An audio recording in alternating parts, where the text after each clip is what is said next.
यस्य देशस्य योजन तस्तज्जौषधम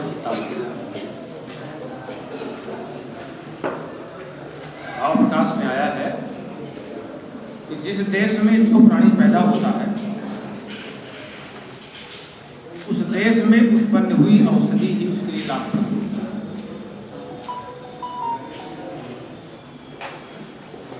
मैं भी 2 दिन पहले कृषि अधिकारी आए हुए हमारे उनसे भी चर्चा कर रहा था। अभी 2 दिन पहले मैं जस्टिस सुधीर अग्रवाल को सुन रहा था, जिन्होंने राम जन्मभूमि पर फैसला किया। आपको मालूम ही होगा, अभी 2 दिन पहले मैं सुन रहा था। उन्होंने कहा, बैठिए उन्होंने एक बहुत बड़ी बात कही कि इन 200 सालों में हमें ऐसा बनाया गया है ताकि हम अपने को भूल जाएं। हमें ऐसा ढाला गया है ताकि हम अपने अस्तित्व को ही नकार दें। हम अपने अस्तित्व को ही नकार दें। उन्होंने कहा हमें यह बताया गया इन 200 सालों में कि आपकी शिक्षा कुछ नहीं, आपके शिक्षक कुछ नहीं, आपकी चिकित्सा कुछ नहीं। भारत में केवल और केवल मूर्ख पैदा होते हैं। यहाँ की सारी विधाएं मूर्खतापूर्ण हैं। यहाँ विज्ञान कुछ नहीं। ये हमें अच्छी तरह से फीड किया गया, तो हमने अपने को ही नकार दिया, जिसका परिणाम ये आया कि हम निरंतर शरण की ओर जाने लगे। मैं प्रधानाचार्य से बताना चाहूँगा, अभी मैं ओपीडी में बैठा था तो एक मरीज पटना का आया, 15 वर्ष का बालक, मैंने सेकंड फॉलोअप में आया है वो। तो चिकित्सा लिखने के बाद अभी वो सालू यहाँ बैठे होंगे, हमारे एक उपचारिका हैं, वो भी हमको असिस्ट कर रही थी। तो वो कहते हैं एक बार नहीं 2 बार, हाँ ज्योति जी बैठे हुए थे, आप भी तो बैठे हुए थे, 1 बार 2 बार 3 बार यही कहा, मैं बच्चे को नॉनवेज दे सकता हूँ कि नहीं। बच्चों को बीमारी क्या है? शुगर है। उम्र कितनी है? 15 वर्ष। एक बार उसने कहा तो मैं मौन हो गया, अंदर से बड़ा अजीब सा लगा। वो कहता है मैं हनुमान जी का भक्त हूँ, ये भी कह रहा था, मैं हनुमान जी का भक्त हूँ, मैं तो नहीं खाता हूँ, लेकिन लड़का मांगता है मेरा।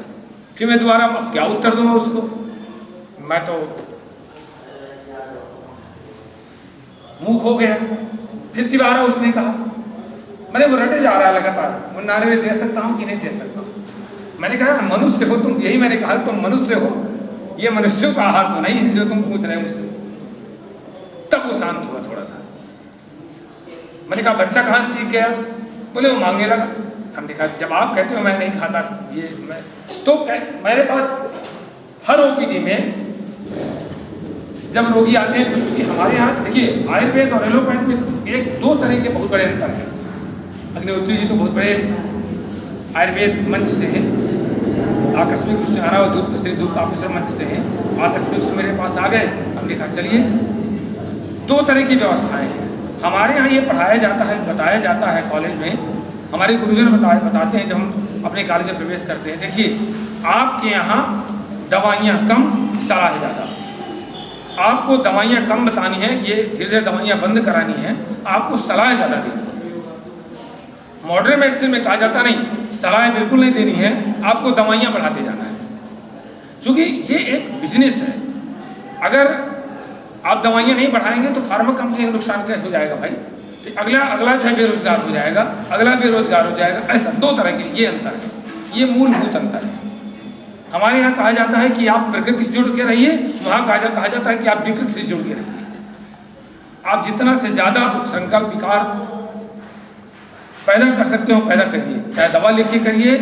देखिए मैं आपको बताऊं, आप कभी MBBS का पाठ्यक्रम जो है उठा के देख लिए, कैरिकुलम ओनली 19.5 घंटे का ओनली कैरिकुलम है। बात में रिकॉर्ड भी हो रही है, केवल आहार विहार का, केवल खान पान का वहाँ 19.5 घंटे का केवल कैरिकुलम है। अब जहाँ पढ़ाए वो भी वेस्टर्न साइंस से, वेस्टर्न सिस्टम से, वहाँ बताया नहीं जाता कि क्या खाइए क्या ना खाइए, मेडिसिन बताई जाती है और लिखिए दवा और लिखिए दवा। इसलिए हमारे यहाँ तो किस ऋतु में क्या खाना है, रात्रि के समय क्या खाना है, दिन में क्या खाना है, किस समय क्या नहीं खाना है, बाल्यावस्था में क्या खाना है, युवावस्था का आहार कैसा होना चाहिए, वृद्धावस्था का आहार कैसे होना चाहिए, ये सारा बड़ा सूक्ष्म चिंतन किया जाता है। ये आयुर्वेद की व्यवस्था है। लेकिन फिर वही बात दुर्भाग्य जो अभी हमारे प्रधानाचार्य जी ने कहा कि हम अपने को भूल गए और हमें ऐसा ढाला गया। अब सरकार स्वयं चाह रही है कि आयुर्वेद बढ़े। सरकार ने इस साल, अब तो प्रतिवर्ष के लिए हो गया, 23 सितंबर 2025 को राष्ट्रीय आयुर्वेद दिवस हो गया। ये 10वां राष्ट्रीय आयुर्वेद दिवस है। पहले प्रत्येक धन्वंतरी जयंती को मनाया जाता था, लेकिन धन्वंतरी जयंती में लोग व्यस्त हो जाते थे, कार्यक्रम नहीं हो पाते थे। तो हम लोगों ने शुरू से सुझाव देना शुरू किया कि धन्वंतरी जयंती को हटा करके और इसको अलग कोई दिन निश्चित किया जाए। तो ये 23 सितंबर भारत सरकार ने निश्चित किया है इसी वर्ष से कि अब प्रतिवर्ष 23 सितंबर को मनाया जाएगा। तो अब सरकार ने इस साल की जो थीम है वो यही रखी है, जन जन आयुर्वेद और आयुर्वेद जन जन के लिए, पृथ्वी कल्याण के लिए। ये इसकी थीम है, आयुर्वेद जन जन के लिए और पृथ्वी के कल्याण के लिए। भारत सरकार ने इस साल का विचार दिया है और इसके प्रचार प्रसार के लिए दायित्व दिए हैं, जो कि हमको राष्ट्रीय गुरु बनाया गया है भारत सरकार की ओर से इस वर्ष। और हमको 4 भारत सरकार से शिष्य भी मिले हैं एक वर्ष के लिए। वो ऑल इंडिया टेस्ट क्वालिफाई करके आते हैं, तो स्टाइपेंड भी गवर्नमेंट देती है, हम लोगों को देती है।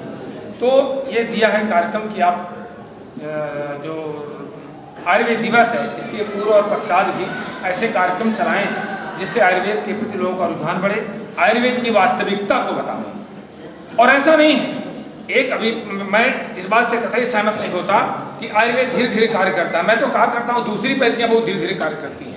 आप देखिएगा, जब कभी आप मॉडर्न मेडिसिन के डॉक्टर के पास जाते हैं, उनसे कहे डॉक्टर साहब शुगर कितने दिन में ठीक हो जाएगा, बोले कभी नहीं।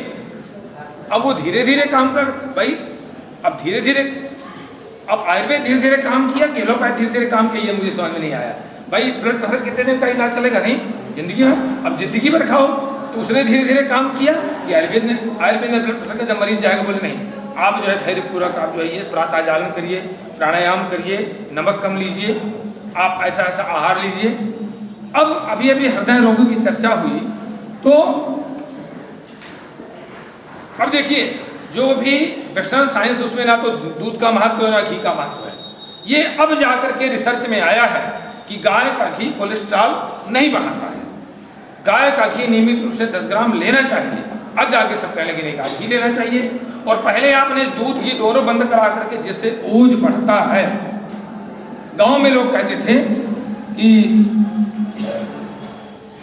घी खाए खोपड़ी और दूध खाए चल पड़े 100 वर्ष के डोकरी, मांस खाए मांस बढ़े, दूध खाए घी खाए खोपड़ी। तो भैया घी जो है ब्रेन को, मस्तिष्क को पोषण देता था, आप लोगों ने घी बंद करा दिया। पहले आपने रिफाइन चला दिया, अब कहने रिफाइन बेकार हो गया, फिर आप वही कच्ची घानी और ये सब आ गए। तो आयुर्वेद के जो सिद्धांत है, इसलिए उन सिद्धांतों को सनातन और शाश्वत कहा गया है। आयुर्वेद के सिद्धांत कभी बदलते नहीं है।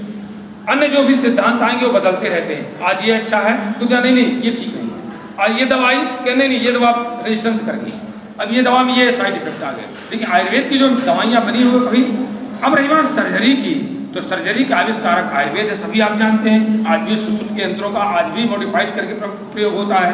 लेकिन इन 200 सालों में पूरी तरह से हमको नकारा गया। अब सरकार फिर से इस मामले, इस प्रकरण में काम कर रही है, बजट भी बढ़ रहा है। हमारे माननीय प्रधानमंत्री स्वयं कहते हैं कि मेरा जो है जीवन ही केवल आयुर्वेद और योग से चल रहा है। यह सब उन्होंने कहा है कि मेरी गाड़ी ही आयुर्वेद और योग से चल रही है। तो ये चर्चा हुई आपस में बैठ करके कि भाई ये कार्यक्रम, वो भी 2 दिन में ये नाटक अचानक आकस्मिक रूप से तैयार हुआ। हमने अपने प्रधानाचार्य को फोन किया गुरुकुल के, हमने कहा कि आप ये तैयार कराएं जल्दी से लघु नाटक। एक मन विचार है कि इस कार्य को भी कर लेते हैं। तो उन्होंने जल्दी एक दिन में नाटक तैयार किया, पूरी जो है उन्होंने स्क्रिप्ट लिखी और लिख करके मुझे भिजवाया, उसको मैंने करेक्शन किया। उसके बाद उन्होंने तैयारी कराई। हमारे साहित्याचार्य जी जो हैं वो भरतनाट्यम के विशेषज्ञ हैं, उन्होंने परिश्रम किया और इस तरह से अभी निश्चित रूप से जल्दबाजी में त्रुटियाँ रही होंगी, लेकिन ये 2 दिन का केवल कार्यक्रम। परसों रात्रि मैंने मैसेज किया और रात्रि में उन्होंने स्क्रिप्ट लिखी प्रधानाचार्य ने, और दूसरे दिन मैंने करेक्शन किया और दिन रात तैयारी करके बच्चों की तैयारी कर दी गई। और ये हुआ कि भाई जो चित्रकूट इंटर कॉलेज है वो सबसे प्राचीन इंटर कॉलेज है हमारे चित्रकूट जनपद का, इसलिए वहाँ प्रधानाचार्य जी से अनुमति लेकर के और ये कार्यक्रम कराया गया। प्रधानाचार्य जी ने बहुत सहयोग दिया। हम पूरे यहाँ के शिक्षकों के, अध्यापक एसोसिएशन के सभी के हम आभारी हैं। हमें समय दिया और आयुर्वेद की बात सभी तक पहुँचाई। सभी बच्चों ने भी बड़े धैर्यतापूर्वक, बड़ी लगन से इस लघु नाटक को देखा। हम आभारी हैं और हमें पूरा विश्वास है कि निरंतर अपनी भारतीय चिकित्सा पद्धति, अपनी वैदिक चिकित्सा पद्धति को अपनाने के लिए प्रयास करेंगे। आयुर्वेद के में 3 स्तंभ बताए गए हैं: आहार, निद्रा, ब्रह्मचर्य। ये 3 उपस्तंभ हैं। जिस तरह से एक तिपाही में जो है किसी चीज़ को टिकने के लिए तिपाही की आवश्यकता होती है ना, ऐसे शरीर के लिए जो है आहार, निद्रा, ब्रह्मचर्य 3 उपस्तंभ बहुत आवश्यक होते हैं। आजकल मैं तो ओपीडी में बैठ के देखता हूँ, बड़ा दंग रहता हूँ। भैया मुझको शुगर है, मैंने 20 साल का लड़का आ रहा है, 25 साल का युवक आ रहा है, आपको मुझको समस्या है। अच्छा क्या समस्या? शुगर है। अच्छा आपको बीपी है, कोलाइटिस है। भाई जागते कितने बजे तक हो? 9 बजे तक जाग जाता हूँ। हमने कहा तुम्हारा पिता कितने बजे जागता है? पूछा करता। मैंने जब पिता आता है, पिता भी कहता है मैं 10 बजे जगता हूँ। पिता कहता है, मैंने कहा तो बहुत अच्छा करते हैं आप। तो मैंने हम एक निरंतर हम वहाँ समीक्षा करते हैं कि समाज बहुत बुरी दुर्दशा को प्राप्त है। देखने के लिए मात्र विकासशील है, विकास है। आगे आने वाली पीढ़ी जो है बहुत भयावह और ऐसे भयावह रोगों से गिरेगी। आप देखिए अब शरीर कैसे हो रहे हैं, शरीरों की स्थिति क्या बन रही है। 20 साल 25 साल के लड़के में ओज नहीं है, तेज नहीं है, मेधा नहीं है। क्यों नहीं है? अभी 4 दिन पहले की आप रिसर्च रिपोर्ट पढ़ लीजिए। आप आहार की बात करते हैं, अभी 4 दिन पहले की रिसर्च रिपोर्ट आप देख लीजिए, केवल 4 दिन पहले की। कहा है कि जो लड़का 4 दिन तक फास्ट फूड खाता है उसकी मेमोरी पर प्रभाव पड़ता है, याददाश्त कम होती है। हम तो 4 साल से खाते चले आ रहे हैं और फिर कहते हो कि बच्चे को तैयार नहीं हो रहा है। अब फास्ट फूड भेजा किसने? हमारे ही भोजन को, इतने सुंदर आहार को कह दिया नहीं ये बेकार है, जो दुनिया का सड़ा गला, क्या भारत में भेज दो। आबादी वहाँ ज़्यादा है, एरिया ये बहुत अच्छा है, दुनिया की सड़ी चीज़ वहाँ भेज दो, आप सब विज्ञान है। जो मेडिसिन जाने कितने सालों पहले अमेरिका प्रतिबंधित होती है, भारत में भेज दो। EU रहना भारत में भेज दो। नियमोस्लाइड जो है भारत कब बंद हो गई, वहाँ भारत में भेज दो, भारत के लोग खाएंगे। सल्फा ड्रग जो है कब बंद हो गई, भारत में भेज दो, वहाँ के लोग खाएंगे। इस दुर्दशा को प्राप्त है तो हमें सरकार प्रेरित कर रही है, इस सरकार की योजना है और हम सब लोग समय दे रहे हैं। आप सभी ने समय दिया। हमें लगता है इस मानसिकता से आप ओतप्रोत होंगे और हमारे विचारों को आगे भी प्रसारित करेंगे। बोलिए जय हिंद।